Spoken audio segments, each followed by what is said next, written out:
Sino ba dapat ang ma-impeach? Si PBBM o si VP Sara? PBBM! Period. PBBM, bumaba ka na. Utang na loob, maawa ka. Maawa ka sa future ng Pilipinas. Maawa ka sa mga kabataan na wala nang kakainin. Makikita mo sa daan sa Pilipinas, puro nagra-rugby ang mga kabataan. Alam mo niyo kung bakit? Pampalipas ng gutom. Kasi ang mga magulang nila, kung hindi walang trabaho, puro adik. Yan. Yan ang tatak PBBM. Diba? Kaya bumaba ka na sa pwesto, utang na loob, maawa ka sa mga Pilipino.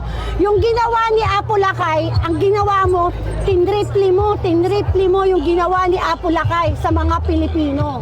Utang na loob, bumaba ka na, parang awa mo na. BBM, si Marcos, Ferdinand Marcos ang dapat i-impeach.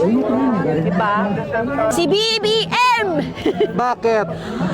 Gano'n na nga eh. Kita na eh. Ang resulta eh. Ano bang nangyayari sa Pilipinas, di ba? Ang gulo-gulo na. Super na. Nakakalungkot na.